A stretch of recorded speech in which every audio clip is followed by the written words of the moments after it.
Assalamualaikum warahmatullahi wabarakatuh. Perkenalkan, nama saya Adris Ridwan Hidayat dari kelas C12 dengan nomor NPM 101212988. Tujuan video ini dibuat yaitu untuk memenuhi salah satu tugas evaluasi akhir semester manajemen mata kuliah manajemen pemasaran. Dan semoga video ini juga bisa bermanfaat bagi para pembaca dan juga yang melihat. Nah, di sini video ini menjelaskan tentang profil usaha yang bernama Al-Khaf Store. Nah, Al-Khaf Store ini merupakan suatu usaha home industry yang menjual pakaian muslim. Nah, Al-Khaf Store ini sudah ada sejak tahun 2015 dan juga ada di beberapa marketplace seperti Shopee, Lazada, Bukalapak, Tokopedia, dan lain-lain. Lanjut ke video. Bismillahirrahmanirrahim ya. Jadi ya perkenalkan nami Abdi Bambang Wijaya Kusuma, nami ya, Isan Rian Sunjaya, nami mah terus terang urang kepada dikenalkeun ya. Nu kayak bade kadatang masalah itu bade nyungkeun bantusan oge sareng lebih mengenal produk AA jeung bisa siapa tahu dina program IOG produk A bisa menyebar lebih luas meskipun emang sudah luas ya. Masih banyak. Nah, jadi pertanyaan yang akan kami sampaikan mungkin yang pertama teh kan produk muslim atau jualannya seperti ini teh banyak ya di luar sana. Nah, yang menjadi ciri khas AA yang bisa apa sih yang namanya teh biar bisa menjadi pesaing dari yang lain, ciri khasnya dari produk A teh apa sih ya? Yang pertama itu. Kalau yang pertama dari persaingan, nomor satu harga harus kompetitif. Kita cari kompetitor kita lihat kompetitor kita, misal harga pasaran berapa nih, kita lihat harga pasaran misalkan margin di sekian rupiah, nah kita minimal harus sama dan lebih baiknya di bawah itu lebih rendah, walaupun hanya 1.000 atau 2.000 rupiah lebih rendah, itu bisa meningkatkan traffic pengunjung dari calon pembeli. Itu yang pertama. Yang kedua, tampilan harus original, jangan pernah pakai foto orang lain, usahakan jangan pakai foto orang lain. Kalau pakai foto orang lain pasti kan originalitas sudah tercoreng, ya kan. Terus yang kedua, kalau misalkan tidak original ya kita juga nggak punya harga jual. Justru karena kita original foto kita sendiri, jadi kita punya harga jual. Ini berarti kalau foto ini pasti tokonya ini gitu. Apalagi dengan kita harga yang lebih murah, walaupun misalkan nanti ada orang lain yang menjiplak foto kita tapi mereka pasang harga lebih mahal, otomatis kan kalau misalkan calon pembeli searching, kita sebagai konsumen kan pengen lihat dulu mana nih yang pasti yang pertama dilihat yang lebih murah kan. Iya, lebih murah. Kalau konsumen pasti yang pertama kali kebanyakan konsumen pasti melihatnya dari harga dulu, ini yang paling murah mana nih. Kalau misalkan foto sama dengan harga yang lebih murah ini, ya udah kenapa tidak kita ambil yang lebih murah gitu. Kalau yang saya ini jadi harga harus bisa bersaing kalau misalkan lebih rendah dari kompetitor kita. Kedua, tampilan foto atau misalkan iklan kita harus original, produk kita sendiri dan buatan kita, tidak harus menjiplak dari orang lain gitu. Misalkan walaupun barangnya sama, misalkan kita ngambil dari barang orang lain nih, nggak apa-apa misalkan kita ngambil barang dari toko lain, tapi kita ketika ambil barang dari toko lain jangan minta foto dari mereka. Kita harus foto sendiri, kita bikin foto sendiri, branding juga ya. Ya betul, kayak gitu. Jadi ada perbedaan. Terus yang ketiga paling di kualitas, selalu jaga kualitas. QC control itu sangat penting. Ada cacat sedikit, usahakan di eliminasi, jangan dijual pakai kelas-kelas tertentu. Usahakan kita menjual produk yang sebaik mungkin, sebagus mungkin, walaupun misalkan harga walaupun misalkan bahan sama dengan kompetitor kita, bahan sama nih, tapi kalau misalkan kita menjaga kualitasnya, misal dari kualitas cacat sedikit kita ini enggak kita jual selalu barang yang bagus. Nah, itu bisa juga meningkatkan traffic atau misalkan meningkatkan penjualan di online shop. Itu komunikasi dengan konsumen, komunikasi dengan konsumen harus dijaga, sangat-sangat dijaga, dari mulai tata bahasa yang kita gunakan, terus cara menanggapi komplainan dari konsumen, itu harus benar-benar dijaga. Soalnya namanya online kan kita nggak ketemu langsung dengan orangnya. Iya, Kita benar-benar melalui chat, dan chat itu melalui kata-kata. Kalau kata-kata kita salah itu sangat berbahaya. Tapi kalau misalkan walaupun konsumen istilahnya berkata kasar, menjelek-jelekan kita tetap jangan ikut apa ke bawah suasana. Kita tetap tenang, nyantai, bahasanya tetap halus, bahasa yang baik, nggak rugi, bahkan kita beruntung dengan kita bisa menjaga apa dengan tidak menggunakan kata-kata yang nggak baik gitu. Itu mungkin untuk ini 4 poin. Baik, yang kedua ya kan. Jadi pelaku kegiatan pemasarannya teh oleh siapa gitu di sini teh, apakah ada tim tersendiri, baik AA Siap. ataupun AA punya tim marketing tersendiri dalam melakukan pemasaran seperti apa? Siap.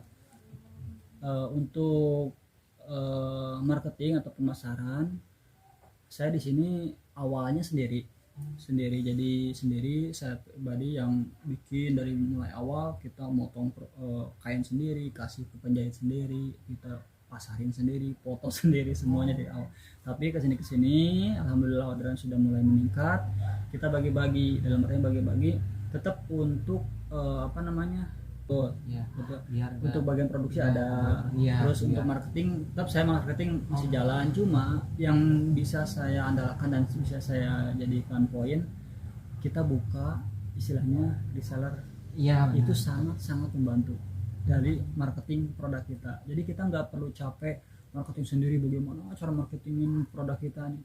Jadi kita istilahnya mengukut reseller, apa ya bahasanya, memelihara, menjaga. Kalau misalkan ada reseller yang mau join, misalkan Kak saya mau ikutan jualin produk Kakak, gimana, boleh, kita langsung rekrut, kita bikin aturan mainnya, kita bikin harganya seperti apa untuk reseller dan grosir, kita kasih keuntungan win-win solution untuk resellernya. Jadi secara tidak langsung kita juga kebantu kejual. Misalkan kita saat ini punya reseller, ambillah 10 reseller dengan saya dengan 11, jadi otomatis yang marketing produk kita ada 11 orang tanpa kita merekrut mereka, tanpa kita terikat dengan mereka. Mereka mau jualan silakan, nggak apa-apa, tapi kita tetap jaga hubungan baik dengan reseller, kasih harga terbaik, kasih komunikasi yang baik, terus kita kasih bahkan reward untuk reseller kita untuk menjaga komunikasi kayak gitu kurang lebih. Jadi paling pokok, jadi intinya kita buka reseller supaya membantu proses marketing produk-produk kita kayak gitu.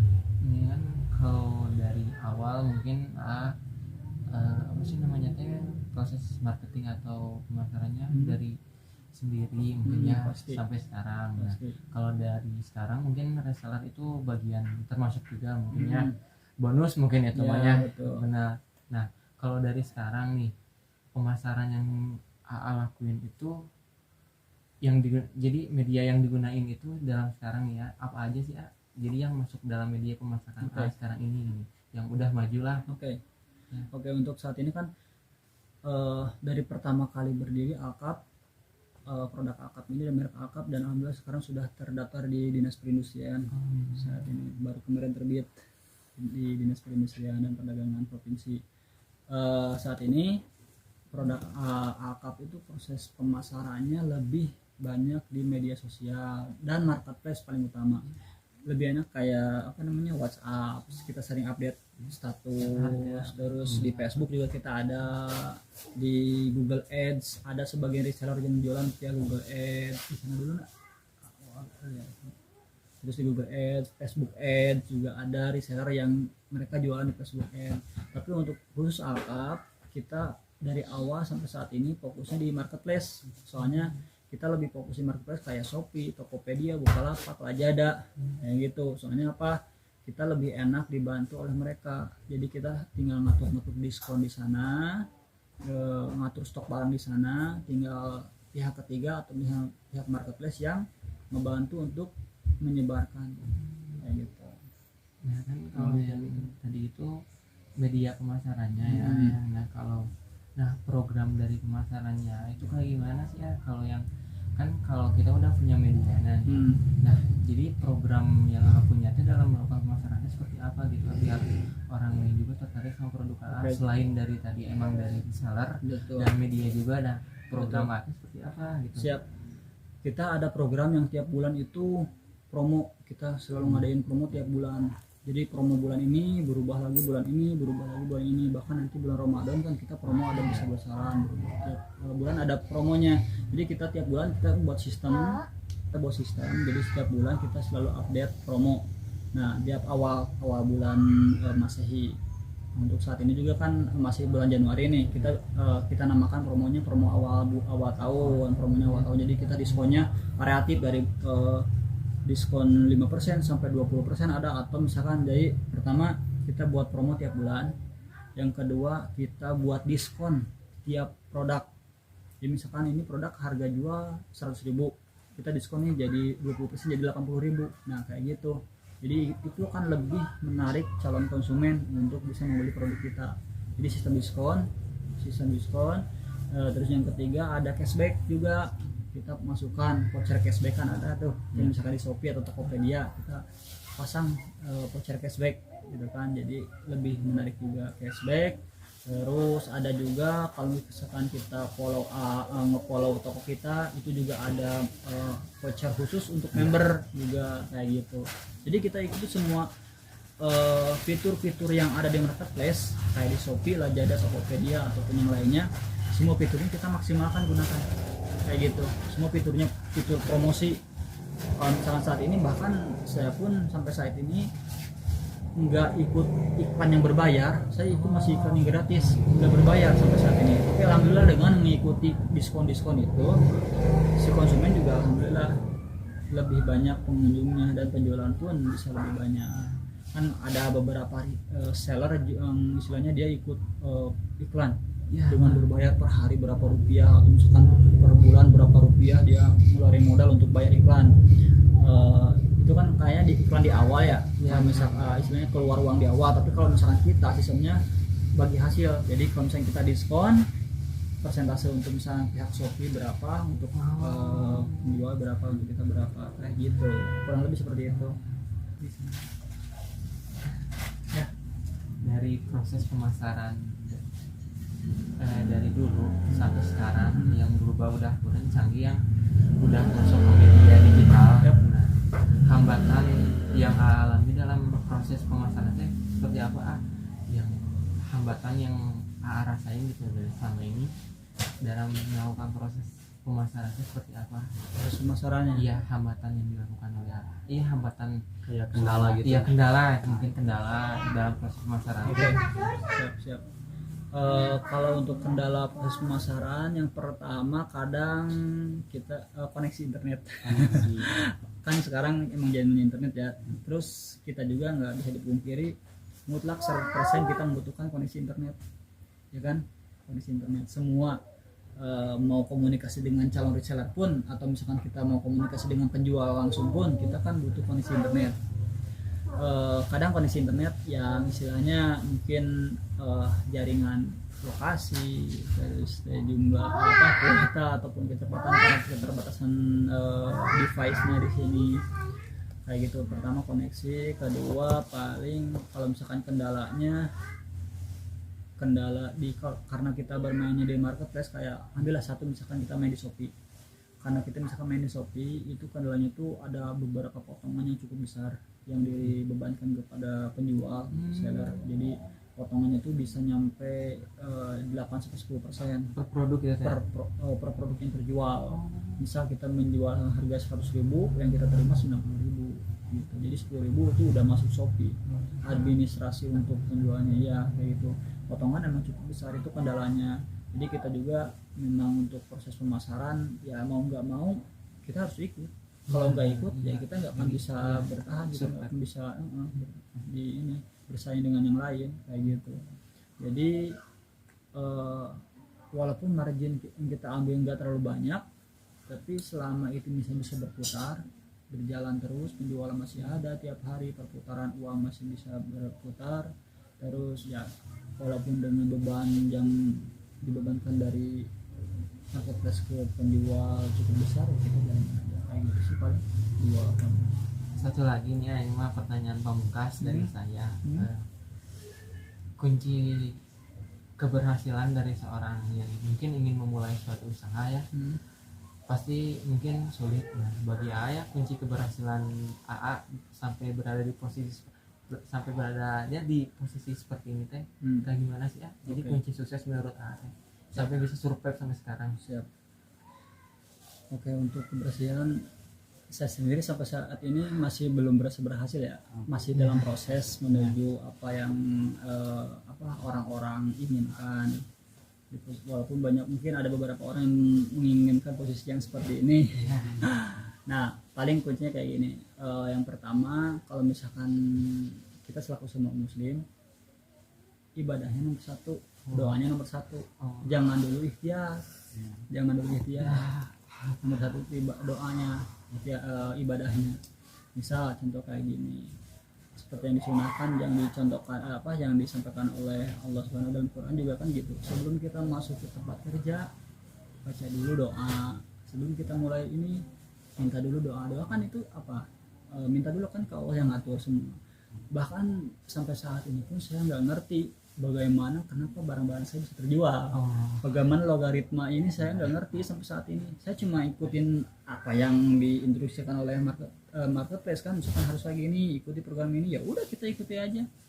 Urusan orang mengklik, berapa pengunjung kita yang datang ke toko kita nggak tahu. Itu mutlak semua Allah yang menggerakkan. Jadi saya yang paling pokok itu pertama doa ibadah yang paling pokok. Jaga doanya, jaga sholatnya, jangan pernah melalaikan ibadah dengan pekerjaan kita. Kalau misalkan untuk urusan Allah itu nomor satu. Minimalnya minimal ketika sholat, waktunya sholat udah, mau keuntungan berapapun, ada komisinya berapapun, udah tinggalin. Kalau misalkan bisa ajak konsumennya. Karena ya emang saya juga belajar dari orang-orang, istilahnya ustadz yang emang kayak gitu. Jadi masukan yang saya terima yang seperti itu, yang bahkan sampai saat ini yang saya jalanin prinsipnya yang kayak gitu. Jadi doa, ibadah, baru ikhtiar kayak gitu. Jangan pernah mengutamakan ikhtiar dulu baru doa. Jadi kalau enggak bisa doakan apa sayang, itu yang pertama harus doa dulu, ibadah dulu kuncinya. Soalnya saya pertama kali merintis usaha ini, niat saya bukan mencari keuntungan, bukan mendapatkan keuntungan, tapi pertama kali membuka usaha ini, ya Allah saya pengen punya usaha apapun pekerjaan yang tidak melalaikan ibadah saya. Gitu. Kalaupun misalkan itu usaha saya atau kerjaan saya bisa melalaikan ibadah saya, khususnya sholat saya, lebih baik saya dijauhkan. Kayak gitu. Kalau saya pribadi awalnya niat saya kayak gitu, dan Allah alhamdulillah sampai saat ini mungkin ini jalan saya, gitu. Dan saya juga nggak tahu mungkin besok atau lusa saya masih seperti ini atau enggak, Allahu a'lam. Kayak gitu. Terus yang ada 2 poin penting yang saya terima dari mentor saya. Yang pertama, ketika menjalankan usaha pribadi seperti ini, ya istilahnya masih usaha mikro ya. Kalau misalkan dalam skala negara nasional, ini masih skala usaha mikro. Yang saya jalani ada 2. Yang pertama, prinsipnya itu selalu libatkan orang tua. Kalau misalkan masih punya orang tua, dalam artian orang tua bukan suruh bekerja, bukan, tapi ketika kita mau memulai usaha atau mau bekerja, kalau misalkan ada ibu, itu luar biasa. Kita selalu izin, mah atau bu, saya mau usaha ini, mohon doa. Kalaupun misalkan ketika beliau ya didoakan, kedepannya kalau misalkan Allah ridho, itu akan berjalan. Tapi kalau misalkan kedepannya Allah nggak ridho, akan dibimbing ke jalan yang lain. Kayak gitu. Yang pertama itu, libatkan selalu orang tua. Yang kedua, jangan bermain dengan uang riba. Itu mau koperasi, mau bank, mau apa namanya, bahkan saudara ataupun teman. Misal kayak gini, kita misalkan saya mau usaha nih,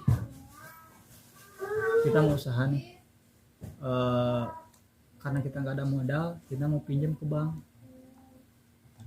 Secara logika, secara apanya, kalau misalkan urusan duniawi itu masuk akal buat menjalankan usaha kita. Kalau misalkan kita pinjam ke bank, kalau misalkan kita karena persyaratan ke bank nggak bisa, kita pinjamnya ke saudara atau misalkan ke bank keliling yang tanpa persyaratan cukup KTP misalkan kayak gitu buat usaha. Tapi di sisi lain, kalau misalkan kita melaksanakan apa yang Allah larang, ya siap-siap aja, nggak kembali. Dan alhamdulillah saya sampai saat ini nggak ada sedikit pun uang pinjaman dari bank, dari koperasi, dari saudara, teman, dari yang lain, enggak. Ini murni hasil awalnya dari usaha sendiri, dari hasil kerja ditabung, ini baru kita buka usaha. Jadi selalu itu doa, terus libatkan orang tua, selalu komunikasi dengan orang tua, karena wakil Allah di bumi itu kan orang tua kita. Terus yang ketiga, jangan pernah bermain dengan uang riba, baik itu bank, lembaga ataupun perseorangan. Gitu. Ya, terima kasih mungkin terima kasih juga atas ilmu yang telah diberikan. Mungkinnya untuk pemula ilmu seperti ini tidak didapatkannya dari manapun, karena mungkin sulit yang namanya muamalah, tidak semua orang memiliki ilmu tersebut. Bahkan dalam bab muamalah pun terkhusus untuk muamalah ada gitu. Jadi tidak semua orang pun mengerti akan hal ini. Jadi terima kasih atas ilmu yang telah disampaikan. Terima kasih juga telah mengizinkan kita untuk bertanya, berbagi ilmu kepada kita. Dan terima kasih, mungkin sekian ya dari saya. Semoga apa yang jalani sampai sekarang dapat istiqomah dan dapat Allah lipat gandakan, dan kebaikan juga. Semoga ya usahanya dapat dilancarkan oleh Allah. Mungkin sekian dari saya. Assalamualaikum warahmatullahi wabarakatuh. Waalaikumsalam warahmatullahi wabarakatuh. Siap. Nah, dari hasil wawancara tersebut didapatkan hasil analisis SWOT-nya, yaitu sebagai berikut. Bisa dilihat di tabel IFAS. Untuk kekuatannya, yang pertama, Alkaf Store mempunyai produk dengan kualitas yang baik. Yang kedua, harga yang murah dan kompetitif.